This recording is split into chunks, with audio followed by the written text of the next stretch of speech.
दोस्तों आज हम हैं तारकेश्वर महादेव मंदिर उत्तराखंड के अंदर लैंसडाउन के पास 38 किलोमीटर दूर ये शिव मंदिर है।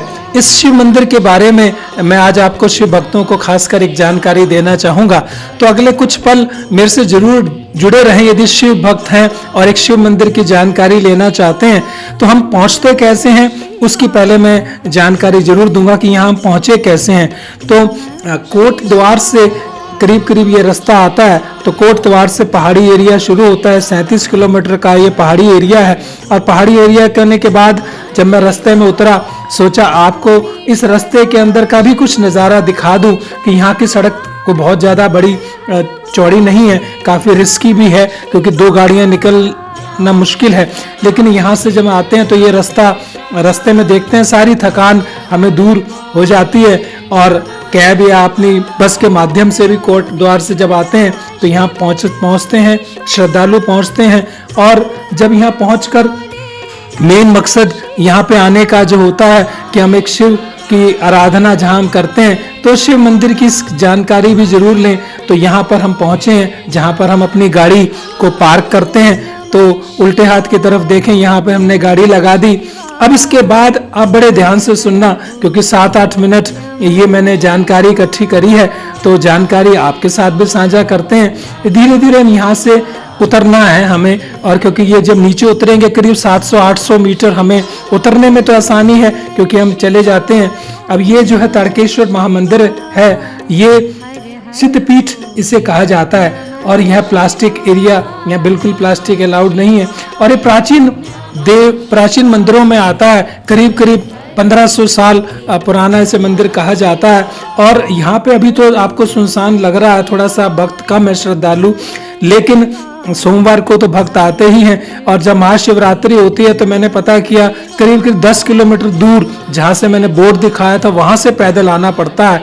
करीब 4 घंटे यहाँ पर पहुँचने के लिए लग जाते हैं। और रास्ता ये जो नीचे थोड़ा हमें जाना पड़ता है, जाते उतरते समय यानी हम देखने आते समय बड़ा इजी है आना, लेकिन चढ़ाई आने के वक्त ये चढ़ाई लगती है। तो धीरे धीरे अपना भगवान शिव की कृपा की कामना के लिए हम सब आते हैं। तो नज़दीक पहुँचते हैं तो ये करीब आधा 20 मिनट लग जाते हैं। और ख़ास बात देखने को मिली, यहाँ पर एक शालीनता का बहुत खास ध्यान रखा गया है। हर जगह एक एक चीज़ें लिखी गई है कि हम शालीन वस्त्र पहने, मर्यादित वस्त्र पहने, तो बहुत अच्छा लगा। तो आज जहाँ से मैंने बात को छोड़ा था, आइए मंदिर के अंदर चलते हैं।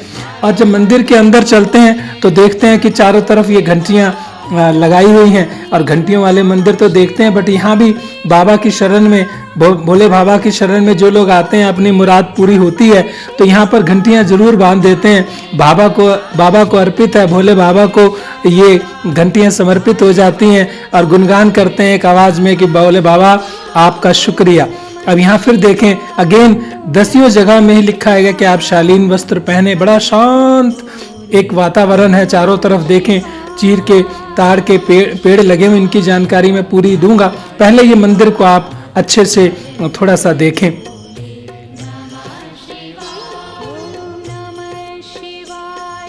तो ये जो मंदिर है इसके अंदर आराम से बैठ के अभी पूजा आराधना कर रहे हैं, समर्पित हो रहे हैं। ताड़ का जो सुर है उसकी एक पत्थर की मूर्ति अंदर रखी गई है। और यहाँ एक जो स्थान है, ये शिवलिंग जो है इसके अंदर, शिवलिंग बाहर है, अंदर की तरफ नहीं है। यहाँ सिर्फ अंदर जो मूर्ति है वो ताड़कासुर की एक पत्थर की मूर्ति बना के रखी गई है जिसको आगे समर्पित होते हैं, पूजा होते हैं। यानी भगवान शिव, यहाँ ताड़कासुर का जो एक प्रतिमा बनाई गई है पुत्र, उसी में हम समर्पित होते हैं, उसी के आगे सिर झुकाते हैं, उसी के आगे।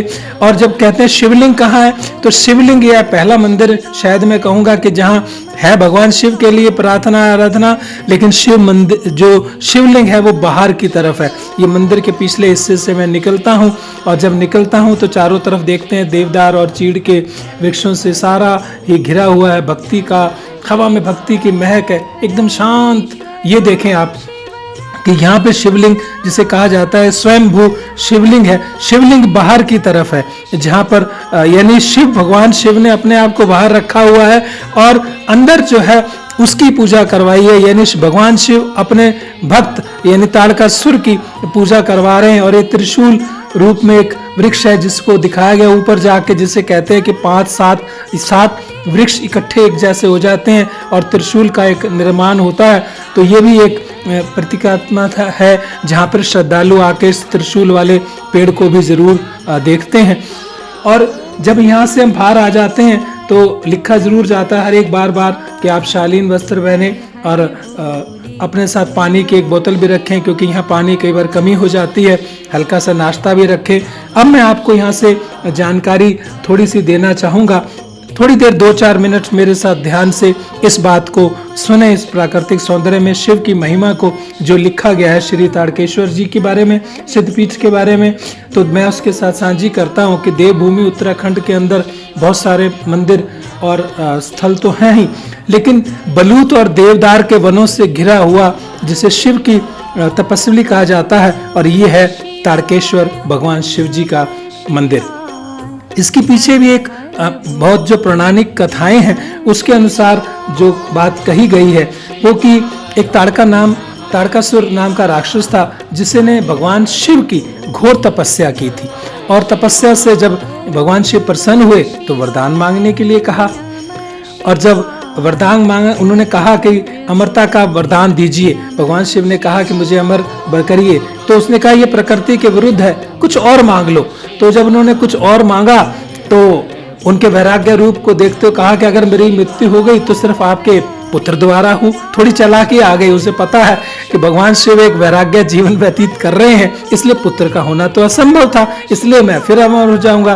तो भगवान शिव ने ताड़कासुर को वरदान दे दिया, और वरदान मिलते ही ताड़कासुर ने अपना थोड़ा सा जिसे कहते हैं आतंक फैलाया, और वो अत्याचारियों के उसे वरदान मिला हुआ है कि मैं तो अमर हूँ।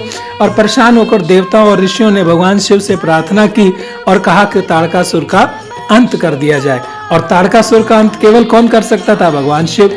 और इसलिए शिव के लिए क्या, माता पार्वती ने भगवान शिव से विवाह करने के लिए तप किया, और उसकी शक्ति को जानने के बाद भगवान शिव से विवाह कर लिया। विवाह के बाद कार्तिक को जन्म हुआ। भगवान शिव के आदेश पर कार्तिकेय ताड़कासुर से युद्ध करने के लिए पहुंच जाते हैं। अब पता लगा कि ये ताड़कासुर है, डर गया, भयभीत हो गया, और फिर लेकिन भोलेनाथ की शरण में आया तो क्षमा कर देते हैं कि कलयुग में इस स्थान पर मेरी पूजा तुम्हारे नाम से होगी। और असुर राज ताड़कासुर के नाम से यह भगवान भोलेनाथ ताड़केश्वर कहलाते हैं। और कई लोग कहते भी, एक साधु यहाँ रहते थे जो आसपास के पशुओं को सताने वालों को यानी दंड देते थे, इसलिए इसका नाम मंदिर ताड़केश्वर पड़ा। लेकिन जो मैंने जानकारी इकट्ठी की वो आपके साथ दी आपको। तो ताड़कासुर का वध करने के बाद भगवान शिव ने यहाँ पर विश्राम किया। जब माता पार्वती ने देखा कि सूर्य की गर्मी लग रही है तो माता पार्वती ने स्वयं को देवदार के वृक्षों का रूप धारण कर लिया, और रूप धारण करके ठंडी छाए भगवान शिव को दी। चारों तरफ देख रहे हैं ये सारे पेड़ हैं, और आज भी ताड़ के बड़े बड़े पेड़ यहाँ विराजमान हैं, जहाँ मैं घूम रहा हूँ इन्हीं की छाया में, ठंडी छाया के अंदर। और यहाँ जो छोटी टहनी और पत्तों को ही पहले प्रसाद के रूप में दिया जाता था, अब तो धीरे धीरे प्रसाद की व्यवस्था बदल गई। और जो मुरादें लेकर आते हैं भोले बाबा, भगवान शिव अपने भक्तों को कभी निराश नहीं करते, सारी मुरादें उनकी पूरी करते हैं। और भक्त घंटियां भी चढ़ाते हैं, प्रसाद भी चढ़ाते हैं, लंगर भी लगाते हैं, और अनेक रूप से भगवान जो है यहाँ आए हैं। और इस बात का प्रमाण है कि जो भी यहाँ पर आया है, घंटियां प्रमाण है कि यहाँ पर अनेकों की मुरादें पूरी हुई हैं। और जब महाशिवरात्रि होती है तो अद्भुत नज़ारा होता है, सारा का सारा एरिया ये हजारों लाखों की तादाद में भरा होता है। तो यहाँ फिर मैंने सीधे हाथ की तरफ देखा तो यहाँ कुंड है एक, जहाँ पर माता एक लक्ष्मी द्वारा निर्मित एक कुंड है, और इसी कुंड से ही जो पानी होता है वो जल वहाँ पे चढ़ाया जाता है महादेव जी को। और लोग जो है अपना प्रसाद भी रूप देते हैं, सेवा भी करते हैं आए हुए श्रद्धालुओं की। और ये भी एक मैंने देखा, ये श्रद्धालु सेवा कर रहे थे संत जन अपने भक्तों की, और इन्होंने भी प्रसाद रूप में हमसे आमंत्रित किया कि आप प्रसाद करके जाएंगे। पूड़ी यहाँ पर रखी गई है, प्रसाद रखा गया, छोले रखे गए हैं, ये देखिए प्लेट के अंदर ये प्रसाद भी हमने भोले बाबा का इस रूप में यहाँ से प्राप्त किया।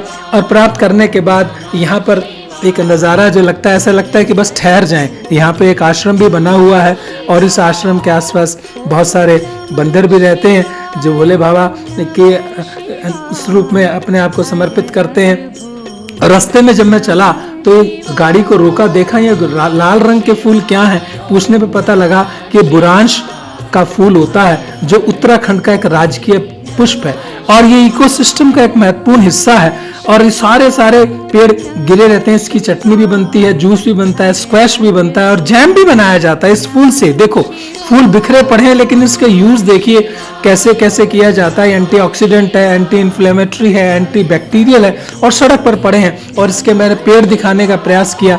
ये इसका पेड़ है, हजारों की तादाद में ये पेड़ लगे हैं। हृदय रोग, लीवर की बीमारियां, उक्त रक्तचाप। और देखिए ये शिव की महिमा कि पेड़ों के ऊपर फूल लगाकर भी आपका शरीर की रोकथाम ठीक करी। तो मेरे अगला वीडियो में मैं आपको लैंसडाउन का टूर दिखाऊंगा। लाइक करें, कमेंट करें और सब्सक्राइब जरूर करें। कैसा लगा जरूर मुझे बताएं। Thank you very much. जय बावला।